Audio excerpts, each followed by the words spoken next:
Oke teman-teman, salam sehat selalu, salam sejahtera untuk kita semuanya pecinta bola timnas Indonesia. Dan akhirnya kita bisa bernapas lega setelah kita mengalahkan Thailand dalam laga final Piala AFF U19 di Gelora Bung Tomo. Dan ketika permainan itu sangat luar biasa, yaitu setelah beberapa waktu yang lalu pelatih Indra Sapri mendapat kritikan dari berbagai kalangan, ya dari netizen dan dari pakar-pakar olahraga, dan akhirnya pelatih Indra Sapri menempatkan dua pemain yang inti, yaitu menjadi yang seperti Welber dan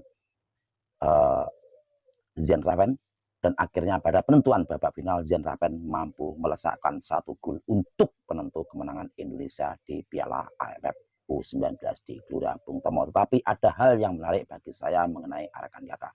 Arkan Kakak tidak tahu kenapa permainannya sekarang akhir-akhir ini begitu menurun, atau mungkin kurang semangatnya, atau mungkin kurang giatnya, atau mungkin kurang supportnya, atau karena pedasnya kritik-kritikan dari para netizen sehingga menjadikan Arkan Kakak menjadi drop dalam permainannya. Tetapi untuk itu, walaupun bagaimanapun Arkan Kakak baru berumur 16 tahun ya teman-teman, berarti dia masih mempunyai untuk 17, 19, 20, dan 25. Dan semoga saja kita doakan Arkan Kakak menjadi balik atau comeback kembali menjadi pemain yang seperti dulu, yang ketika itu tampil di usia 16 sangat Arkan Kakak sangat tampil yang sangat luar biasa baik ya teman-teman. Tetapi akhir-akhir ini sangat menurun karena ya mungkin tekanan-tekanan dari publik, dari netizen, yang sehingga menjadikan Arkan Kakak menjadi sangat sulit untuk berkembang, atau terlalu banyak tekanan-tekanan dari netizen sehingga menjadikan Arkan Kakak menjadi drop dalam pemikirannya. Oleh karena itu, bagi teman-teman kalau bisa jangan mengkritik Arkan Kakak terlalu keras, sehingga kalau bisa kita beri supporting untuk Arkan Kakak sebagai anak muda baru umur 16 tahun. Semoga Arkan Kakak bisa kembali berkembang seperti sebelumnya. Oleh karena itu, mari kita lihat.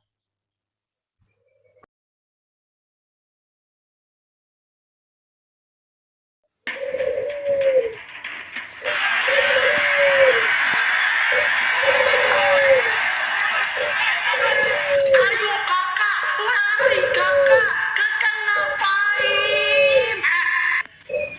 Kakak goblok anjir. Baru masuk udah habis tenaga. Ya Jensi ganti Arkan Kakak. Ya, Arkan Kakak dalam 20 menit ini harus kerja ya. Membantu Arkan Kakak. Ayo kakak duel. Ayo kakak. Ayo kakak. Sayang. Melakukan defense. Kakak, ayo duel kakak. Ya, kakak gagal lagi pemirsa. Iqbal. Kepada Arkan. Arkan kakak pemirsa kehilangan bola. Terakhir.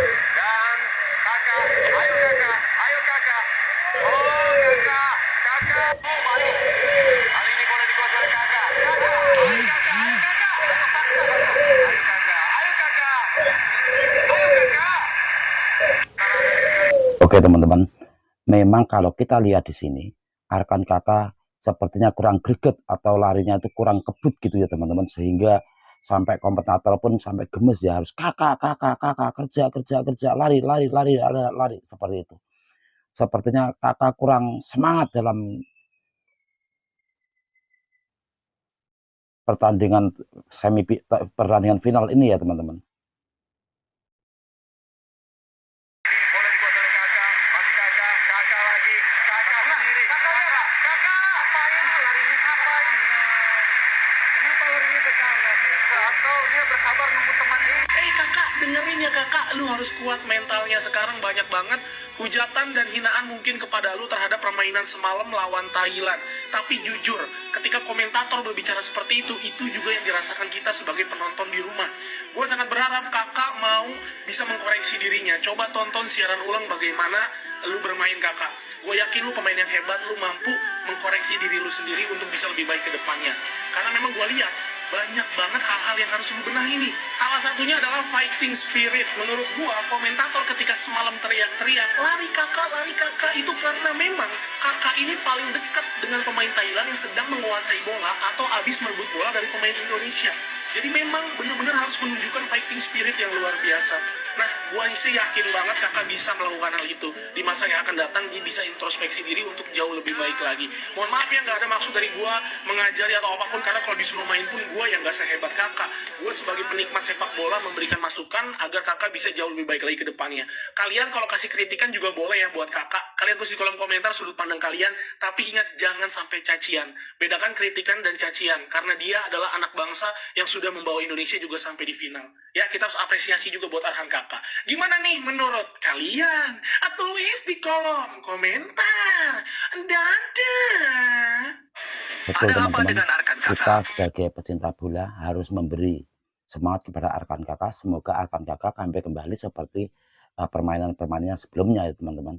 Memang kalau kita lihat sama-sama, Arkan kakak itu larinya tuh kurang kebut ya. Ketika ada pemain Thailand dan Arkan kakak sangat mendekatin bola tersebut, Arkan kakak itu kurang determinasi menghadapi tekanan-tekanan kepada pemain-pemain Thailand ya teman-teman. Penampilan Arkan Kakak di laga final Piala AFF U19 2024 menjadi sorotan. Ya, banyak yang kecewa sama Arkan Kakak. Penampilannya bersama timnas Indonesia U19 di laga final melawan Thailand dianggap tidak maksimal. Hal itu bisa terlihat saat Kakak mendapatkan bola selalu saja bisa direbut oleh pemain lawan. Hal ini pun membuat para fans timnas kecewa dengan penampilan Arkan Kakak di lapangan. Saya sendiri pun melihat penampilan Arkan Kakak pada laga ini kurang begitu maksimal. Mungkin saja Arkan Kakak belum bisa menyesuaikan diri lantaran dirinya masuk sebagai pemain pengganti. Bagaimana pendapat kalian dengan penampilan Arkan Kakak saat timnas Indonesia menjalani laga final Piala AFF U19 2024? Tuliskan pendapat kalian di kolom komentar. Timnas kita kalau kelompok usia bagus, kita senior jelek dari dulu. Iya. Apa bang alasannya? Yang abang tahu? Karena kompetisi, klub ya. Pemain Indonesia itu sebenarnya kalau dari segi skill itu nggak kalah amat lah. Tapi yang sering kalau keluar tuh urusan mental. Tapi kalau tadi Mas Kurus juga bilang, bahkan yang sekelasnya Kurniawan aja ke Itali belajar lagi dari nol. Jadi emang Indonesia memang masih harus ngejar ketertinggalan soal taktikal dan lain sebagainya. Jadi saya coba cerita dengan apa yang saya alamin dan saya lihat ya, baik waktu jadi pemain maupun sekarang di Como. Jadi Betul. bukan mengada-ada atau ngarang-ngarang gitu, enggak. Jadi jujur ketika banyak misalnya katakanlah media ataupun netizen, wah ini layak untuk main di Eropa gitu kan. Saya tuh sebenarnya ya agak miris gitu kan. Artinya lu ngeliat dari sisi apanya gitu kan. Karena untuk permainan kita nggak bisa ngeliat pemain di per game atau per kompetisi gitu kan. Tapi bagaimana konsistensi pemain ini selama misalnya 1-2 tahun itu pertama. Yang kedua, level mainnya di mana gitu kan. Karena comparisonnya kan dengan tim-tim dari Eropa. Kemudian belum lagi para pemain ini udah siap belum dengan mental dia, karena musuh dia kan bukan hanya latihan gitu kan, tapi bagaimana bisa memotivasi diri sendiri ketika dia nggak perform di latihan, gimana bangkitnya. Nah itu di sana sendiri gitu kan. Nah status kita di sana juga sebagai pemain asing. Nah, saingan kita bukan nanggung-nanggung gitu kan.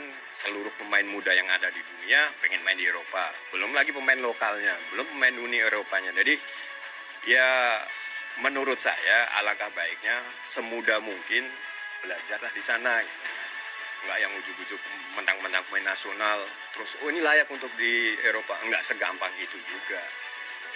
Nah artinya yang saya harapkan para pemain juga jangan gede kepala dengan kemenangan yang telak semalam, tapi mereka harus lihat ke depannya karena perjalanan mereka ini masih panjang. Mereka harus bisa membawa tim ini lolos ke Piala Dunia. Iya dong, targetnya harus tinggi seperti itu. Kalau targetnya cuma mau lolos ke Piala Asia, itu kan sudah sesuatu yang biasa ya. Jadi saya pikir nih targetnya juga sangat baik dari PSSI meminta Indra Safri membawa tim ini lolos ke Piala Dunia. Walaupun sekarang ini terlihat sangat berat, tapi kan di sepak bola sesuatu yang berat itu bukan berarti mustahil. Anything can happen in football, teman-teman. Indra Safri ini mengikutin gayanya timnas senior ya kalau melihat, mengutamakan intensitas itu butuh fisik. Maka begitu pula bukan Indra aja, Nova pun demikian.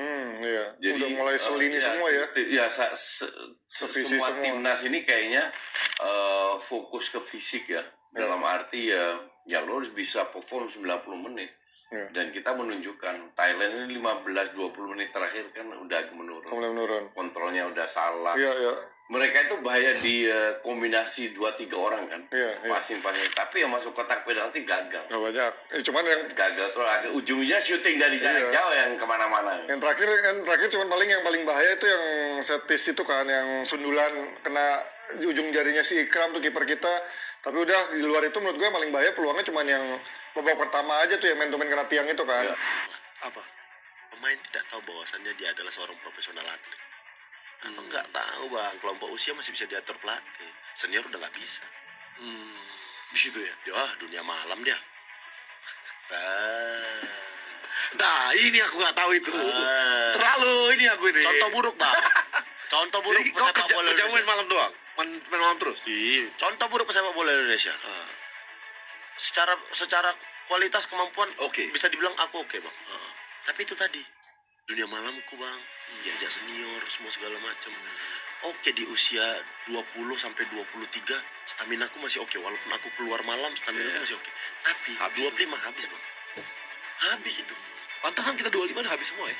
Rata-rata. U19 era Evan Dimas, siapa yang masih bertahan? Apa alasannya? Kok nggak bertahan mereka? PSSI sekarang punya cara untuk melindungi pemain timnas dari bulian netizen. Ada langkah-langkah khusus yang udah disiapkan cuy. Arya Sinulinga selaku anggota Esko PSSI mengatakan pihaknya sangat serius dalam melindungi pemain timnas dari bulian netizen. Pak Arya bilang PSSI akan bekerja sama dengan berbagai pihak termasuk perusahaan sosial media Meta sebagai pemilik dari Facebook dan juga Instagram dan juga sosial media yang lain tentunya. Dan ini feeling gua, kedepannya netizen-netizen yang suka bully pemain timnas ini akan mudah untuk dilacak cuy. Karena yang melacak langsung dari platform sosial media itu sendiri. Tapi sekarang gue belum tahu kalau kalian berhasil dilacak, sanksi apa yang akan didapatkan cuy. Dan gue saranin kalian netizen yang suka menghujat itu jangan buru-buru tobat. Karena gue masih pengen lihat orang yang ngebully pemain timnas bakal diapain sama PSSI. Jadi buat yang paham mending stop hujat pemain timnas mulai dari sekarang. Tapi buat orang yang suka menghujat, mending kalian sering-sering spam hujatan ke akun sosial media pemain timnas sekarang. Biar mereka pihak Meta atau PSSI gampang ngelacak kalian. Izin Stitch ya bang, dia belum pernah ngerasain diomelin sama Nathan sih ya, kayak Peraria Mawitan. Kalau dia masuk tim senior, udah abis tuh dia diomelin sama Nathan, diteriak-teriakin. Lagian ya, siapa sih yang nunjuk dia untuk jadi striker? Lagian ya, dia tuh emang kelihatannya tuh nggak cocok gitu main bola. Karena ya memang gak ada powernya gitu, dia tuh kayak gak ada semangatnya buat main bola. Lari aja dia kagak bisa gitu. Gue cewek, tapi gue ngerti bola bang. Dan semalam gue nonton kakak itu gemes banget, sumpah gemes banget. Boro-boro mencetak gol sebagai striker gitu. Dia lari aja males, ogah gitu.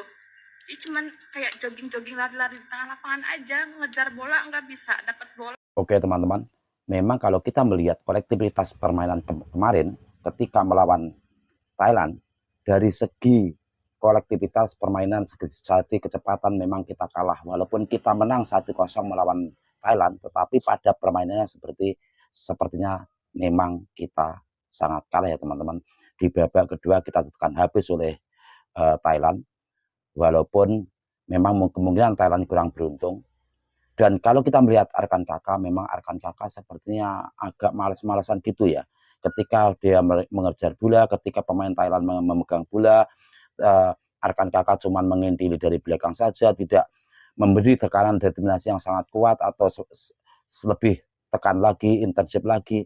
Tetapi untunglah kita mempunyai impact defense yang sangat bagus sekali sehingga kita mampu menahan skor 1-0 sampai babak akhir dan Indonesia akhirnya menjadi juara Piala AFF tahun 2019. Cukup sekian dari saya. Sakiti Kader. Assalamualaikum warahmatullahi wabarakatuh.